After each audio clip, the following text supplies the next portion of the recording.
Buenas noches. Según ha comunicado el gobierno, el país ha entrado en la fase 3 de la pandemia por COVID-19. Eso significa la etapa de contagio comunitario de manera extendida en el territorio. El ministro de Salud en conferencia de prensa esta mañana mencionó que la modalidad de atención médica será para los casos más críticos, pero para las personas con de COVID, que son asintomáticos o con leves síntomas, se mantendrán en cuarentena domiciliar con asistencia telefónica. Por lo tanto, ante este panorama es importante identificar las condiciones del sistema de salud público para afrontar mayor cantidad de contagios y capacidad de respuesta ante aquellos de gravedad. También es necesario conocer la experiencia médica y los insumos científicos que se pueden ofrecer a quienes toman decisiones legislativas y de política pública para actuar ante las fases del COVID-19 y la manera de desarrollar nuestras actividades socioeconómicas. Iniciamos 8 en punto.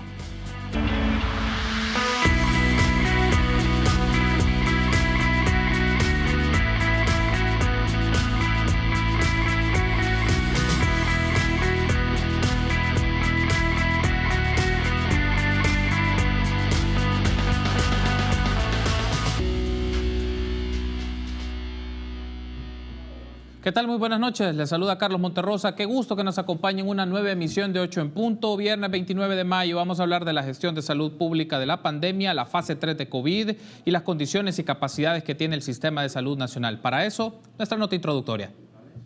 El ministro de Salud, Francisco Alaví, insistió en que la red hospitalaria está al borde del colapso por el coronavirus. Explicó que sus declaraciones no buscan presionar a la Asamblea Legislativa, con quien están negociando una ley para atender la pandemia. El sistema de salud se encuentra al límite, estamos al borde del colapso. No podemos tratar de encontrar dentro de una gráfica una estabilidad que beneficie a otros intereses. No es una manera de presionar, existe toda la evidencia y documentación de cómo desde el inicio de la semana se ha venido realizando la intervención y la socialización de la tercera fase a los diferentes hospitales. Esta semana también ha circulado un video de la morgue del Hospital Sacamil, pero el ministro de Salud aclaró que no todos los fallecidos son a causa del coronavirus. Hasta la fecha, El Salvador registra 42 fallecidos, 2.278 casos confirmados, 92 pacientes en estado grave y 30 críticos. Que las personas que tengan en estos momentos COVID-19 ya no se van a encontrar aisladas, sino más bien van a tener que mantenerse en un aislamiento domiciliar. ¿Por qué? Porque ya los hospitales ya no tienen capacidad de poderlo recibir. El otro punto importante cuando hablamos del coronavirus es el tratamiento que se autoriza para los pacientes. La Organización Mundial de la Salud advirtió sobre el uso de la hidroxicloroquina, pues según dice, un estudio reveló mayor tasa de mortalidad en pacientes con COVID-19. El presidente Nayib Bukele informó que el Ministerio de Salud lo ha dejado de utilizar. Sin embargo, solicitará revisar el protocolo a la OMS y añadió que no había problema si un médico decide prescribirlo de manera preventiva. Lo hemos dejado para profilaxis, para el que lo quiere utilizar como profilaxis, y lo hemos dejado también cuando el médico lo prescribe. O sea, no está en el protocolo oficial, no es obligatorio, pero si el médico lo prescribe, el médico tiene derecho a prescribirlo, él conoce a su paciente. Yo lo ocupo como profilaxis, lo ocupa el presidente Trump. Tal vez cuando le dé, le va a dar más suave. Hay una gran probabilidad, y la probabilidad de que esto le haga daño es muy baja. Este es un informe de Guadalupe Bonilla para 8 en punto.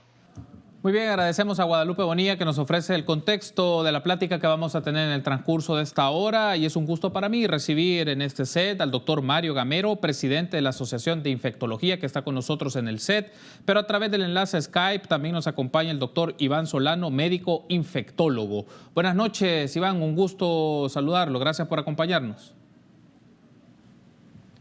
Creo que su micrófono está desactivado, doctor Solano. El micrófono, vamos a ver, ajá. Okay. Ahora sí, buenas noches. Buenas noches, gracias Carlos por la invitación, saludos al doctor Gamero. Gracias por tomar la invitación, doctor Gamero, bienvenido, qué gusto. Muchas gracias, me da mucho gusto compartir con el doctor Solano también esta hora. Gracias por estar con nosotros, y es importante también hacer la mención, esperamos establecer un enlace más adelante con el doctor Manuel Bello, él es internista, intensivista, jefe de la unidad de cuidados intensivos del Hospital Nacional San Rafael, para que nos dé también su perspectiva operativa médica sobre este tema. Esperamos establecer el contacto más adelante. Ahora bien, doctor Gamero, hablemos un poco sobre esto. ¿Qué significa la fase 3? Seguramente ya lo ha dicho el presidente de la República, el ministro de Salud en conferencia de prensa, sí. Pero para efectos de ilustrar a la audiencia que nos acompaña acompaña esta noche, ¿qué significa de manera operativa la fase 3 ya por COVID-19? Sí, la fase 3 significa de que ya la pandemia en nuestro país ha desbordado el número que se esperaba como límite para la atención en los hospitales. De tal manera pues que la cantidad de pacientes que pueden surgir de aquí en adelante en forma grave va a aumentar. Y esto significa de que el sistema de salud, aparte de tener este problema COVID, recuérdese que tenemos ahorita ya la entrada de invierno, en donde aumentan las neumonías, aumentan neumonías por virus, por bacterias, aumenta el dengue y otras enfermedades respiratorias, las cuales pueden confundir mucho. Y de aquí la política en salud tiene que estar dirigida a estos pacientes con afecciones respiratorias que no necesariamente son COVID, pero que van a dar la idea de que son COVID, porque no a todos se les va a hacer pruebas, me imagino yo. Entonces el médico se va a ver ante la disyuntiva de que va a tener que tener un equipo de protección cuando reciba un paciente respiratorio bien, digamos, equipado, porque no va a saber si está ante la presencia de un simple virus o ante el COVID-19. Entonces significa pues de que, en resumen, de que de aquí para allá los casos pueden ser tan abundantes que pueden llenar completamente los hospitales de casos graves. Uno de los asuntos aquí, doctor Gamero, es las capacidades que tiene el sistema de salud para afrontar este escenario, esta etapa, por cómo se ha conocido y por la descripción de la Organización Mundial de la Salud, habla de 4 fases específicamente. Sí. La fase 1, que es de importación de casos, la fase 2 de contención, la fase 3, que es la de contagio comunitario, y la cuarta fase, que es de transmisión sostenida. Quiero pedir a producción si nos puede poner en pantalla un recurso que es la capacidad del sistema de salud para atender COVID-19. Es una tabla con unos datos que están actualizados por el informe del Observatorio Médico COVID-19 del Colegio Médico. Ahí está, por ejemplo, la cantidad de camas que se tienen, 6.557, camas UCI 238, médicos generales o residentes 3.587, intensivistas 60, enfermeras 4.605, y en el escenario de requerimiento en 90 días, es decir, jugando con los escenarios que se tenían según las posibilidades de la cantidad de casos que se podían dar, pues se iban a requerir 568 camas adicionales, camas de UCI 124, médicos generales o residentes 47, intensivistas 21, enfermeras 136. El tema es, con estas condiciones y capacidades, el sistema de salud básicamente se enfrenta a un escenario mucho más complejo con las condiciones que se tiene. ¿Se pudo haber logrado un poco más, doctor, con esto que pasó de los últimos 2 meses y medio, 3 meses? ¿Se pudo haber incrementado estas cifras, estos datos de los indicadores de las camas y camas UCI? Bueno, la cantidad de camas en cada hospital ha sido aumentada, como ustedes saben. Esto ha aumentado el número de camas, han abierto nuevas unidades en diferentes hospitales, las cuales en determinado momento van a tener un tope. Es decir, pues no se espera que todas estas ya son suficientes, porque si se desencadena un problema, como lo ha tenido Ecuador, como lo tiene en estos momentos Brasil, que de una manera muy activa y muy dura, y Nueva York, como ha tenido, y países de Europa, va a llegar un momento en que son insuficientes. Realmente ese número que está ahí, para mí, me parece que si esta situación continúa en forma progresiva, eso va a ser un número insuficiente de camas. Entonces va a tener que echarse a andar. De tal manera, pues, que una posible salida rápida, pues digo yo, pues es una manera muy personal lo que quiero emitir en este momento, es que las instalaciones de una de las partes donde está el CIFCO, donde ya está la infraestructura, donde ponen las personas todas sus exposiciones ahí, bien puede hacerse un espacio, digamos, temporal. Como el pabellón principal. Como un pabellón principal, exactamente, en donde se pueden hacer varios sitios, como lo han hecho en España, como se ha hecho en Italia, que son rápida construcción, que son en menos de 2 semanas o 3 semanas ya están construidos, y ahí se colocan los aparatos, el equipo necesario con el personal necesario. Eso sería, digo yo, es digamos, una posición muy personal. Podría ser ahí una cosa rápida, pues, y tener ahí unas 300, 200 camas que bien pueden dar lugar ese lugar. Y luego, si se termina eso, pues siguen con los siguientes pabellones. O sea, ya la infraestructura a mí me parece que en ese momento ya está, ahí está. Resultaría más fácil montarlo. Resultaría más fácil montar. que esperar a esa obra, porque yo pienso que así como estamos con esta obra, no creo yo que en unos 2 meses vaya a ser suficiente como para tener todo el equipo y todas las instalaciones y todo ya formado, ¿verdad? Muy bien, quiero dar paso porque ya tenemos el enlace con el doctor Manuel Bello, internista, intensivista, jefe de la unidad de cuidados intensivos del Hospital Nacional San Rafael, y también está con nosotros el doctor Iván Solano. Doctor Manuel Bello, gracias por tomar el enlace con nosotros. Gracias. Y gracias por la invitación, un placer estar acá y a la disposición de lo que ustedes quieran preguntar. Quiero consultarle directamente, doctor Manuel Bello, un asunto aquí para conocimiento de nuestra audiencia, el protocolo o el procedimiento del Hospital Nacional San Rafael para la atención de los casos más críticos de COVID-19. Si nos describe en fases, ¿cuál es el tratamiento que se hace ahí en el hospital? Bueno, digamos que el protocolo de atención ha ido cambiando digamos, con el paso del tiempo con relación a la capacidad instalada que ha tenido el hospital. En el sentido de que nosotros, dado la emergencia, en algún momento que cuando comenzamos nosotros como UCI a recibir pacientes, era un momento bien crítico.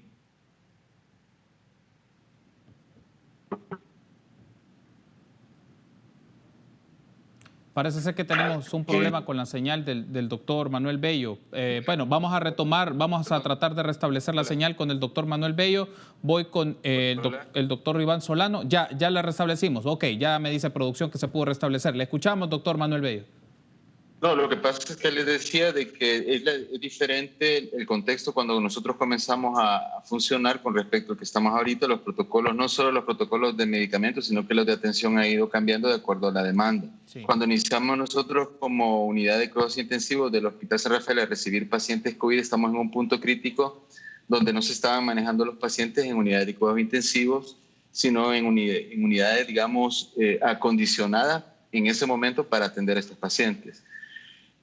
Cuando nosotros entramos a la atención directa del paciente crítico, pues observamos, y yo creo que está a la vista de todos, que hubo una mejoría en cuanto a la mortalidad de paciente crítico, y creo que el protocolo funcionó en ese momento. Ahora las cosas han ido cambiando porque la cantidad de pacientes que nosotros hemos recibido es demasiada, y obviamente el protocolo ahora ya es diferente a hace unos meses. Sin embargo, a medida que nosotros hemos ido viendo a estos pacientes, hemos también visto que se están comportando de diferente manera a cómo se comportan en otros países. Posiblemente la idiosincrasia de la población nuestra en cuanto a características fenotípicas y de otros tipos de factores de riesgo que aquí son más evidentes que en otros países. El protocolo sigue siendo atender al paciente en las fases iniciales. O sea, nuestro objetivo en cuanto a manejar a un paciente no es recibirlo y tratarlo ventilado, porque no solo en este país, sino que en todo el mundo, el paciente que entra en ventilación mecánica, la mortalidad es muy elevada.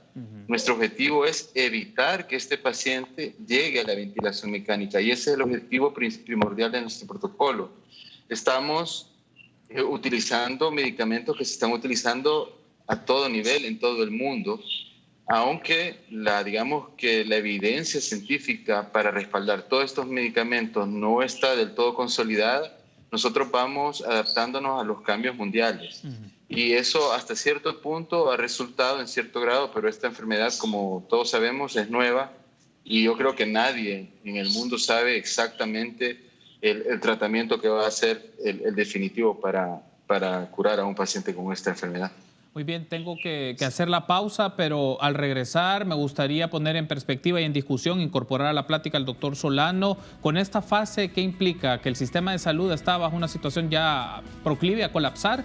¿O cuáles son las alternativas para contrarrestar este escenario? También otros aspectos relevantes, porque también ya se conocieron los datos que en centros penales ya se registran privados de libertad por COVID. ¿Qué factores pueden explicar esta situación? ¿Y cuáles son los elementos que dispone el sistema de salud para contrarrestar estas circunstancias? Usted puede interactuar con nosotros a través de las plataformas digitales. Sus preguntas y comentarios los puede hacer llegar a través de Twitter, a través de Facebook. Saludamos a quienes nos sintonizan por YouTube y por Canal 33.tv. Regresamos.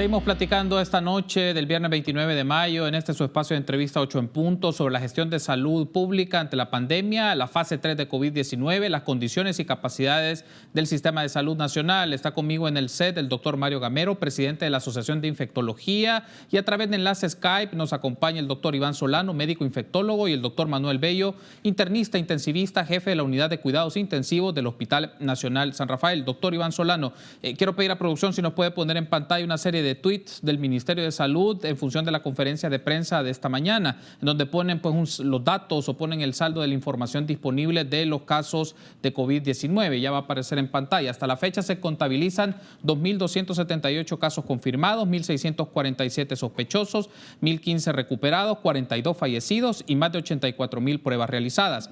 En centros penales se registran 108 privados de libertad confirmados, 941 casos sospechosos, todos se encuentran estables. El sistema de salud se encuentra al límite, lo que indica algunos cambios en el manejo de los pacientes con COVID. Toda persona que presente síntomas de enfermedad respiratoria debe acudir a los centros de salud donde se evaluará el estado en el que se encuentra.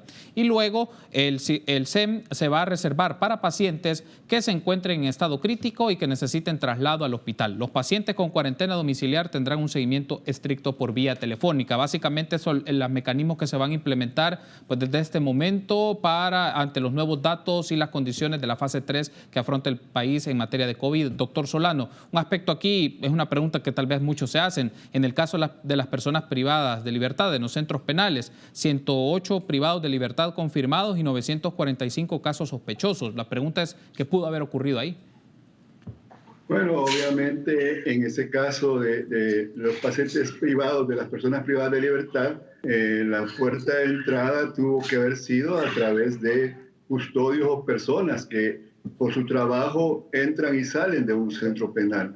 Obviamente sabemos que esta es una enfermedad altamente transmisible, con alto índice de contagiosidad, por lo tanto tuvo que haber de alguna manera una exposición de estos privados de libertad a personas, trabajadores de los centros penales que pudieran estar asintomáticos. Recordemos que los asintomáticos son de los principales diseminadores de enfermedad, o bien pues, desconozco el protocolo en los centros penales si algún trabajador con síntomas respiratorios lo están enviando a su casa o lo están haciendo que trabaje, ¿no? Pero definitivamente los privados de libertad deben de haberse infectado a través de una persona externa, ¿verdad? Y sabemos que las condiciones que se dan, que se viven en centros penales, no solo en nuestro país, sino que en Latinoamérica, pues el hacinamiento es un factor que facilita pues, la diseminación de esta enfermedad con mayor facilidad, ¿no? Doctor Solano, ¿cuál es el mecanismo de trabajo ante estas condiciones que usted describe de los centros penitenciarios? Y ya sabemos el nivel de hacinamiento y los porcentajes de hacinamiento que tienen, pero ¿cuál debe de ser la asistencia o cuáles son los estándares de asistencia y tratamiento médico en estos lugares bajo estas condiciones? Bueno, es sumamente difícil el poder aplicar protocolos en las cárceles latinoamericanas, y hablemos de El Salvador, sabemos que ya de por sí el sistema penitenciario salvadoreño antes del COVID ya estaba colapsado, ¿no? Y hay un sobrehacinamiento.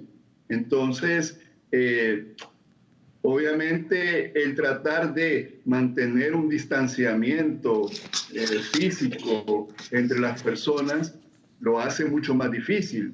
Y luego, si le agregamos, no recuerdo exactamente cuántas semanas, se dio aquel repunte de homicidios en nuestro país, donde el señor presidente dictamina una emergencia en los centros penales, y vimos esas imágenes chocantes en realidad, ¿verdad? De todas estas personas privadas de libertad, no guardando para nada el distanciamiento físico, y sin mascarillas y sin otros tipos de situaciones. Probablemente también ese aspecto pudo haber contribuido definitivamente como un factor para que ahora estemos viendo esos brotes dentro de los centros penales, ¿no? Ok, ahora quiero transitar a la discusión a otro aspecto, doctor Manuel Bello.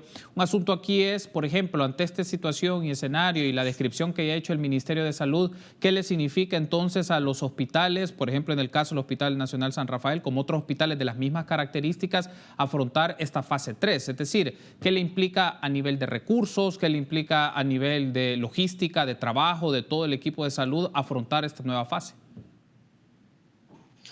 Bueno, miren, eso es bien, digamos, crítico para nosotros. Según lo que tenemos, digamos, estudiado, pues ya una fase 3 significa que es la fase donde hay máximo contagio, máximo número de consultas y por lo tanto máximo número de pacientes que van a ingresar al hospital. Generalmente en esta fase se va a tener que discernir qué pacientes están más graves y esos son los pacientes que van a entrar al hospital y por ende serán las unidades de cuidados intensivos las que van a empezar a recibir los pacientes más graves, pero ahora en mayor cantidad.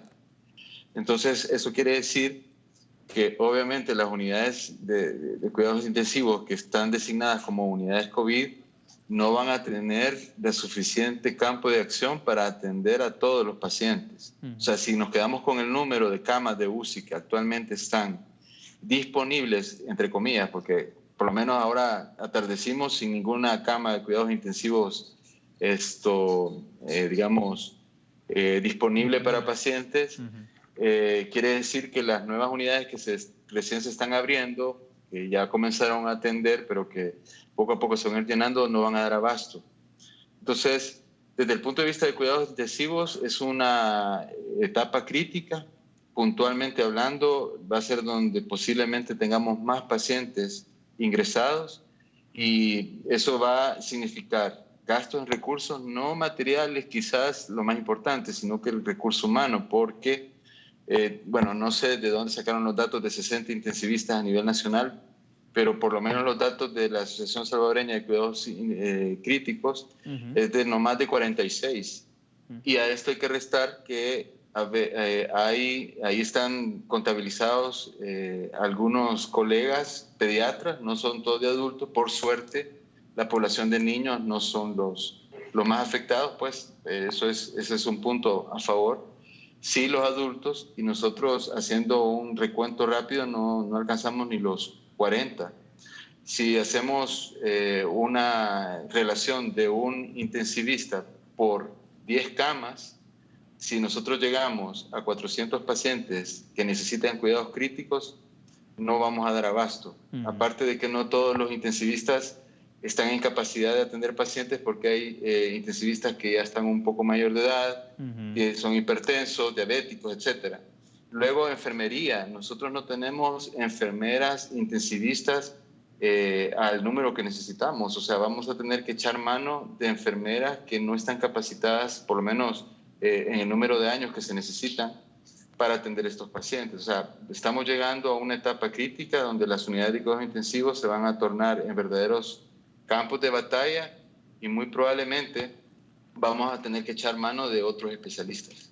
Muy bien, hay un asunto que ya regresaremos con los doctores Manuel Bello e Iván Solano, antes para hacer la pausa, pero escucharle, doctor Gamero, uno de los aspectos aquí también que se ha conocido a través de redes sociales y ha generado reacciones es las capacidades y las condiciones de los hospitales, si ya puede darse saturación. Se ha escuchado también de un video de una posible saturación de la morgue de un hospital, del Hospital Sacamil, si no mal recuerdo. El tema es si hay información que ustedes conocen de otras, de gremios de médicos, de doctores o doctoras que están trabajando en estos hospitales públicos, si efectivamente ya está llegando a un nivel de saturación, las condiciones de trabajo en estos lugares y eventualmente también de levantamiento de las cifras de personas fallecidas por COVID. Bueno, en el hospital donde yo trabajo, que es el Hospital de Niños Benjamín Blum, hemos tenido la suerte pues, de que los niños, como usted sabe, son menos afectados y ellos prácticamente llegan al hospital en forma esporádica, están llegando por lo menos 1 o 2 cada semana, los cuales en este momento no constituyen ningún problema en el manejo. Y afortunadamente, pues la mayoría de ellos salen adelante. O sea, eso es una cosa loable, pues, pero para nosotros los niños representan quizás los pacientes de mucho más, no más peso, pero sí por la condición de ser niños, ¿verdad? Les damos una atención importante. Pero en cuanto a hospitales de adultos, sí, yo creo que por lo que se ha escuchado y visto, es de que hay algunos hospitales que están llegando al límite de trabajo. Ya el personal de enfermería está cansado porque eso de tener un equipo más de 4 horas o más de 3 horas es un problema serio. Eso de estar atendiendo a un paciente con ese estrés de que se puede contaminar con el paciente. Es decir, todo ese ambiente que se crea dentro de las unidades de tratamiento de estos pacientes COVID es sumamente difícil, ¿verdad? Por eso es que a nosotros nos da a veces un poquitito de rechazo a algún tipo de informaciones en las cuales o declaraciones en las cuales dicen que es un catarro o es un simple catarrito que le va a pasar a cualquiera, ¿verdad? Por supuesto que en algunos pacientes puede ser que sea cierto, pero en la mayoría de pacientes que se ponen graves caminan hacia el fallecimiento. Entonces eso ya es una cosa diferente. Por lo tanto, mientras no nos afecta a un familiar, lógicamente estamos tranquilos porque decimos a eso, a mí no me va a llegar eso. Sí. Pero hasta que llega un familiar enfermo, hasta entonces cambia la situación y entonces ya se quiere toda la protección de vida y todas las atenciones de vida, ¿verdad? Entonces ahí cambia el panorama. Entonces depende. Tengo que hacer la pausa, pero al regresar hablemos de estos temas de cómo el gremio médico que está en el trabajo cotidiano en los hospitales, que está en el proceso de investigación, puede brindar insumos e información a los que toman decisiones en la Asamblea Legislativa, porque se está debatiendo un proyecto de ley de emergencia que tiene que ver con medidas no solo de salud, también de reactivación económica. Entonces, sí, ¿cuál es la perspectiva médica que puede fortalecer o dar insumos necesarios para que se tomen las mejores decisiones? Tenemos que hacer la pausa, pero vamos a hablar de esto.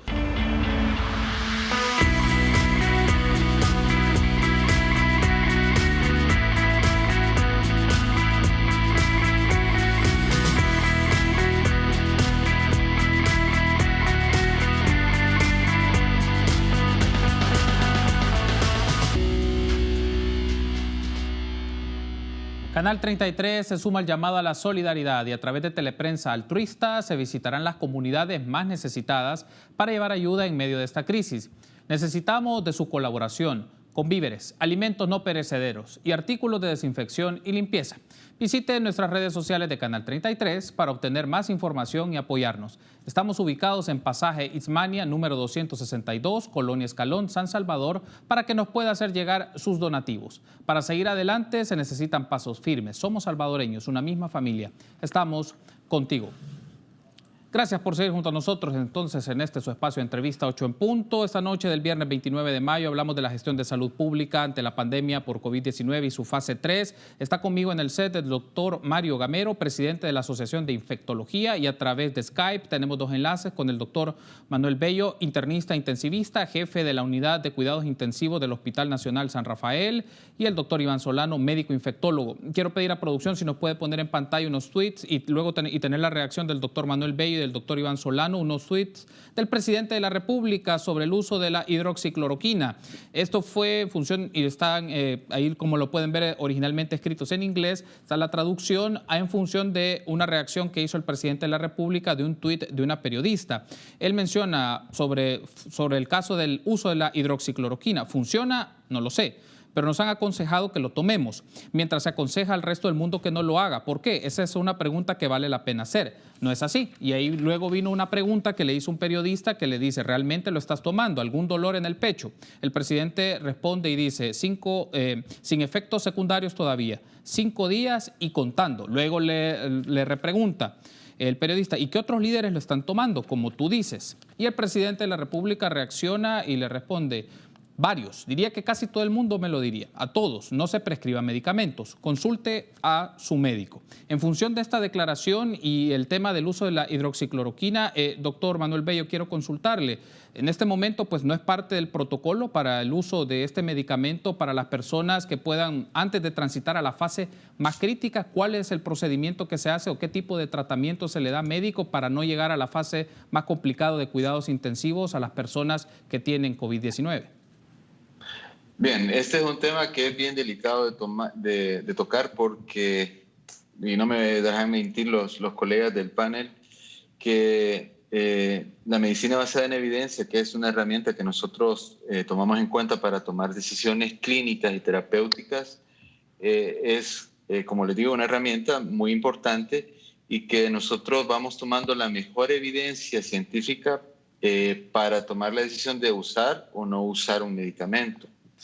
El problema con esta enfermedad es que es una enfermedad relativamente nueva, o sea, tenemos menos de 6 meses de tenerla en Latinoamérica y en el mundo en general, y por lo tanto no ha tenido suficiente tiempo la comunidad científica para hacer ensayos clínicos aleatorizados, que son como la máxima forma de evaluar un medicamento. Entonces se ha tenido que ir tomando evidencia que no llega hasta ese punto para tratar a nuestros pacientes. La hidroxicloroquina es uno de los medicamentos más antiguos en tratamientos como la malaria o incluso colagenopatía, es decir, enfermedades como lupus u otras similares, pues. Y nunca se había tratado o se había mencionado tantos efectos adversos. Entonces llamaba la atención que al principio de esta pandemia se usara hidroxicloroquina y que comenzaran a reportar algunos efectos adversos. Y hace 2 días salió publicada en una revista muy famosa, Lancet, que es una revista de referencia que todos en algún momento hemos consultado para cualquier tipo de consulta médica.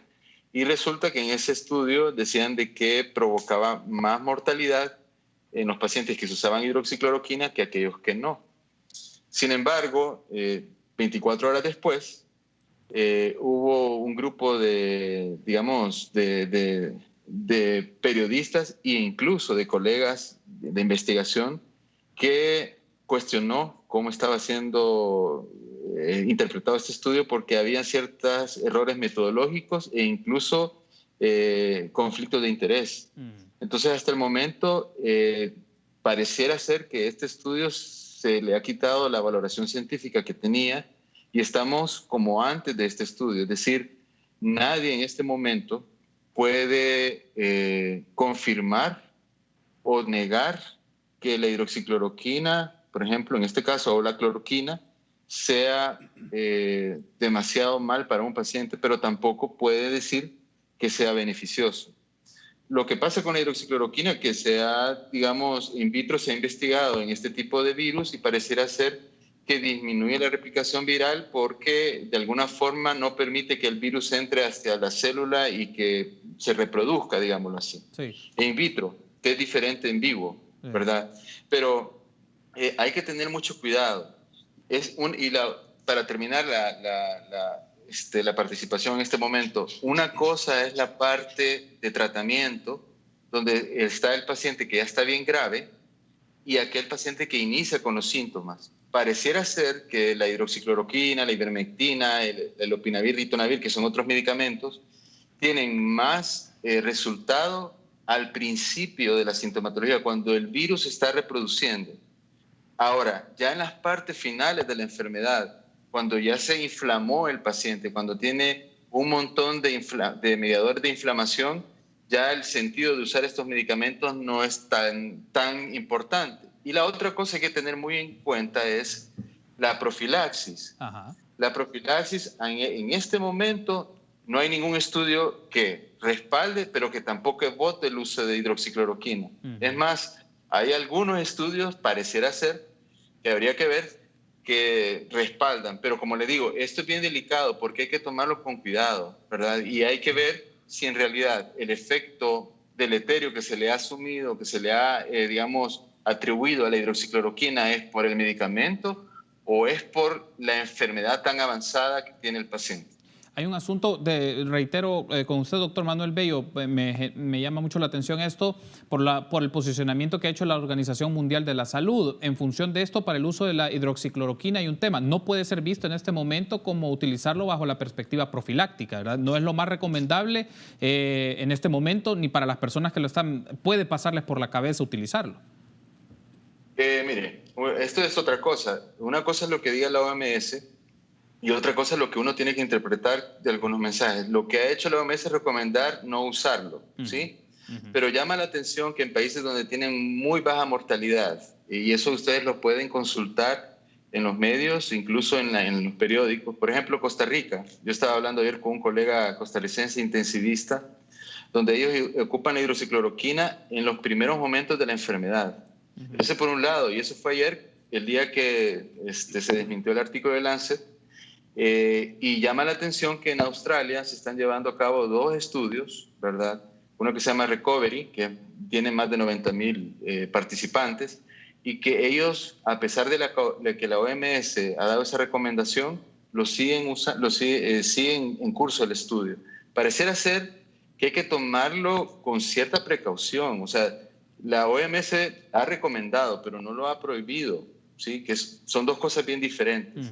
Ahora, sí, lo que yo le recomendaría a los digamos, colegas es que si van a utilizar, y eso lo estamos usando, por ejemplo, en el San Rafael, en paciente crítico, usar un consentimiento informado para que quede esta figura como que se le explicó al paciente, ¿verdad?, de los efectos que puede producir el medicamento. Y de los casos con los cuales ustedes han trabajado, doctor Manuel, ¿cuáles han sido los resultados utilizando hidroxicloroquina? Es decir, por la observación, más por lo que ustedes pueden ver en el día a día y del trabajo que están realizando.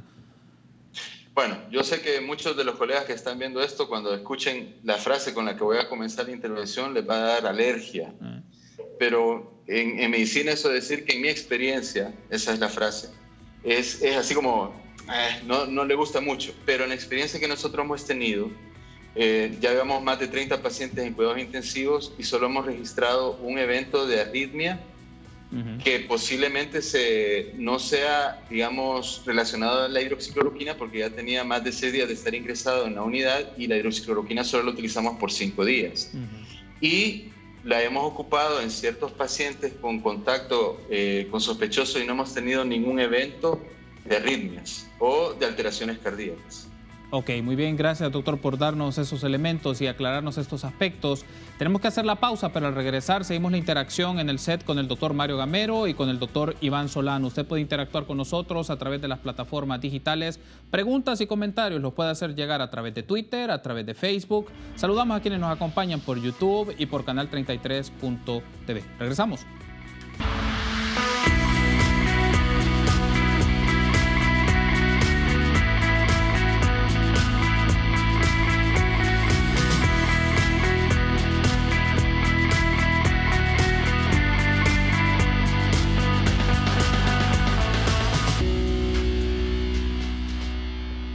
Muy bien, seguimos platicando esta noche sobre la gestión de salud pública de la pandemia en la fase 3 del COVID-19, las condiciones y capacidades del sistema de salud nacional. Voy con el doctor Iván Solano. Doctor Solano, en este momento la Asamblea Legislativa está en un proceso de discusión, deliberación y negociación con el órgano ejecutivo para establecer un marco legal para atender la emergencia, pero a la vez la reactivación económica. Mi pregunta va en este sentido. ¿Qué insumos o qué información en el campo de la salud pública, del carácter epidemiólogo, de infectólogos, se necesitan o deben disponer los diputados y diputadas para tomar decisiones? Puede ser una decisión en el transcurso de esta noche, pero también para las políticas de salud, de la reacción del Ministerio de Salud ante esta fase y lo que viene.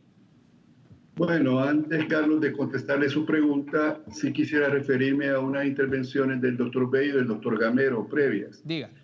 Cuando escucho al doctor Bello contarnos la situación preocupante que se está viviendo en el Hospital San Rafael, él hablaba de la capacidad de la UCI.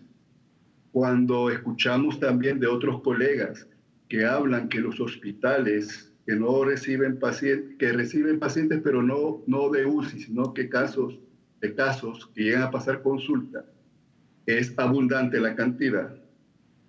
Como que eso no cuadra con la realidad, con los datos que nos publica el gobierno, ¿verdad? Ajá. Y definitivamente, con los datos que nos ha estado publicando en su página COVID el gobierno, pues prácticamente dice que estamos en una fase de aplanamiento de la meseta y que va a llegar a un descenso, pero cuando escuchamos lo que nos dice el doctor Bello y lo que hemos escuchado también de otros colegas, y uno mismo en lo privado comienza a ver muchos más casos que le llaman a uno para ir a verlos, por lo menos en la parte de emergencia, porque no está autorizado el ingreso de estos pacientes, que se ha incrementado ese trabajo, pues no coincide con lo que nos presentan. Y luego vemos al señor ministro de Salud diciendo de que estamos a punto de colapsar, entonces, y por eso están pidiendo una cuarentena. Eso por un lado que quería destacar. Y con respecto a lo que mencionaba el doctor Gamero, que hablaba de que no es que sea una simple gripita. Si nosotros vemos los datos que en nuestro país son similares a los que han sido descritos a nivel mundial. ¿Y cuáles son? Que el 80% son pacientes asintomáticos o leves y que el resto son pacientes moderados, graves y críticos que requieren hospitalización. Por lo tanto, sí, la gran mayoría de personas cursan con un cuadro de una gripe. Obviamente hay personas con factores de riesgo que se pueden complicar y que además, como sabemos, una vez un paciente, y lo sabe mejor el doctor Bello, una vez un paciente ingresa a la UCI y ya va en ventilación mecánica, sus probabilidades de sobrevivir son mucho más bajas. Bien, en cuanto a lo que me comentaba usted, bueno, en cuanto a la hidroxicloroquina, también es importante comentar. Bien lo decía el doctor Bello, no voy a profundizar más cosas en eso, solamente decir que la medicina va cambiando. Lo que ayer era cierto, mañana puede ser mentira. Sin embargo, comienzan, en cuanto a tratamiento, la hidroxicloroquina, yo creo que con el estudio publicado en Lancet, es de los últimos clavos que se le está poniendo al féretro de hidroxicloroquina para el tratamiento. Vamos a ver, como dice el doctor Bello, qué pasa con los datos que nos va a dar ese estudio Recovery que él mencionó, que es mucha mayor cantidad de personas que nos va a dar una mayor información. En cuanto a profilaxis, definitivamente no hay ninguna prueba clínica en este momento. Se están llevando pruebas clínicas, pero no hay previos estudios que hayan demostrado que funciona la profilaxis. Es en base a los a reportes o tomando en cuenta que la hidroxicloroquina se ha utilizado como profilaxis contra malaria y ahí ha funcionado. O sea, en base a ese concepto se utilizó. Y finalmente, con respecto a su última pregunta, que si me la recuerda rapidito, por favor, lo último que disfrutaron. Es ¿qué insumos necesitan los funcionarios públicos, los legisladores, para un tema de un marco legal de emergencia, pero actividades económicas, pero capacidad de política también pública en materia de salud ante las fases a las cuales ya está asumiendo el territorio nacional el COVID-19? ¿Qué información e insumos son claves para tomar decisiones en este poco periodo de tiempo que se tiene, pocos recursos y se debe afrontar con la mayor capacidad posible? Bueno, la primera acotación que diría yo es que esta discusión que se está dando ahorita entre los políticos no debería ser tomada por políticos. Quienes deberían de estar discutiendo las medidas son médicos, porque este es un problema de salud pública, ¿verdad? Y quienes deberían de estar dando las medidas son los médicos, no representantes del Ejecutivo, abogados, que están ahí, ni diputados, que muchos de ellos no son médicos. Entonces, el problema llega en el sentido de que la discusión de un problema de salud pública se politizó, ¿verdad? Y eso, porque vemos la posición, por ejemplo, del gobierno. La posición del gobierno es dar 15 días así porque sí, cuando sus datos dicen otras cosas de que nos deben de meter en cuarentena. Y dicen de que si en estos próximos 15 días nos ponen una supermano cuarentena dura, ¿verdad?, entonces el virus va a desaparecer y al día siguiente vamos a poder salir. No es cierto. Y lo otro, lo de la Asamblea Legislativa, ellos están pensando también, honorables diputados, de que al salir de esta super cuarentena también ya va a poderse reabrir con libertad las actividades económicas, y eso tampoco es cierto. Entonces, ¿qué puntos son importantes?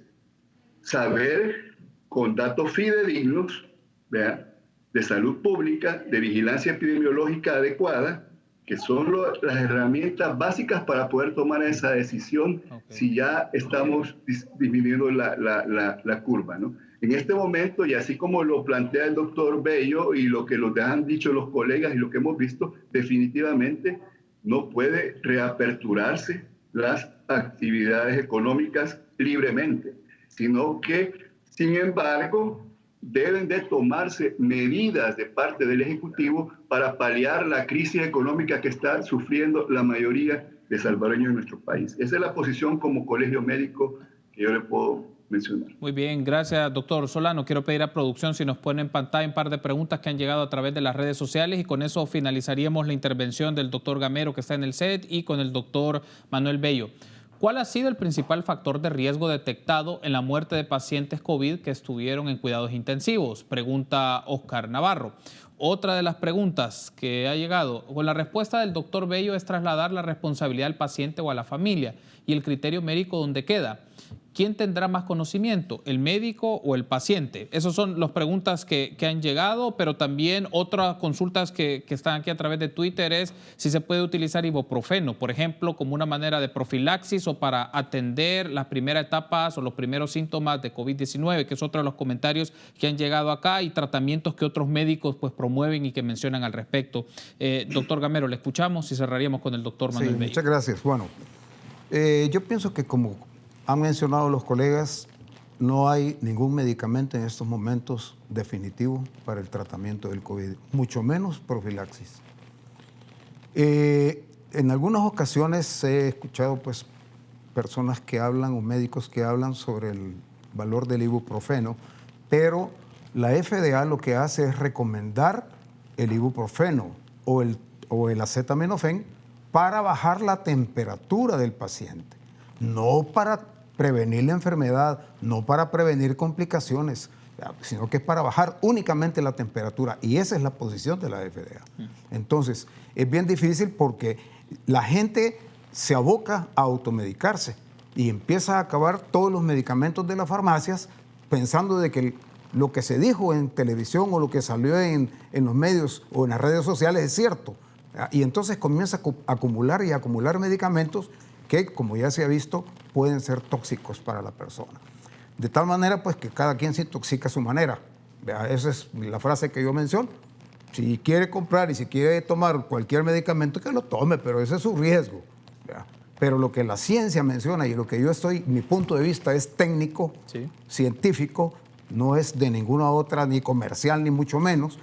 Técnico científico no podría recomendar en este momento, a excepción de algunos medicamentos que últimamente se han demostrado que están dando algún tipo de resultado, como son el lopinavir, el ritonavir y el remdesivir, aunado con una inmunoglobulina o un interferón, el cual protege.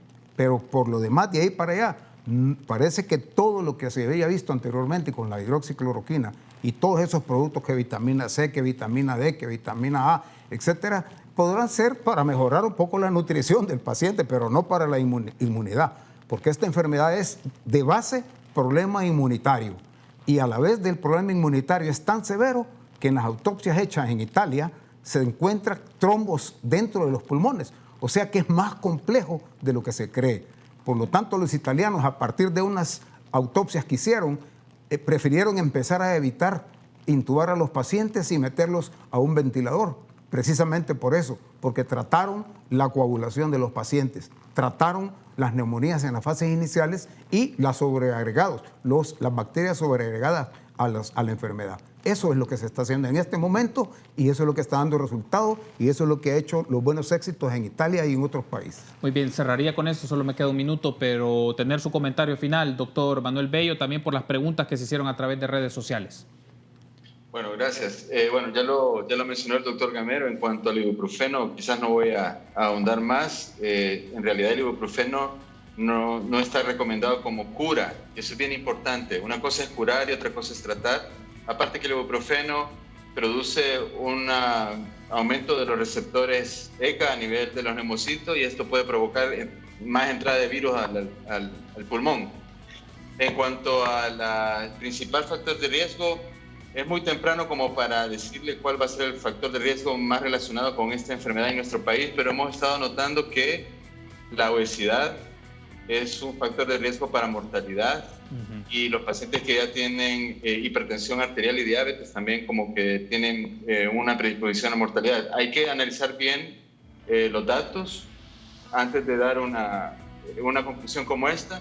Y en cuanto a lo de que si el criterio médico pesa más que la decisión del paciente, pues últimamente en medicina basada en evidencia, si se puede obtener la opinión y la autorización de un paciente o de un familiar para usar un medicamento que no está comprobado que sea ideal para esta enfermedad, siempre hay que preguntarle al paciente, siempre hay que hablar con la familia del paciente, informarle lo que se está dando, porque es una forma de mantener, valga la redundancia, informado a la familia y también de que el paciente sepa lo que está recibiendo. O sea, no es que el criterio del médico no valga, claro, sino que vale también la opinión y la aceptación del paciente del tratamiento. Muy bien, quiero darle las gracias por haberme acompañado y por su tiempo. Doctor Manuel Bello, ha sido un gusto. Doctor Iván Solano, gracias también por su tiempo y por habernos acompañado, darnos su lectura y su análisis médico sobre estos temas. Doctor Mario Gamero, gracias, muy gentil por haber estado con nosotros. Gracias por la invitación. Gracias. Y a ustedes, amigos, gracias por habernos acompañado. Será hasta el próximo lunes. Buen fin de semana. Buenas noches.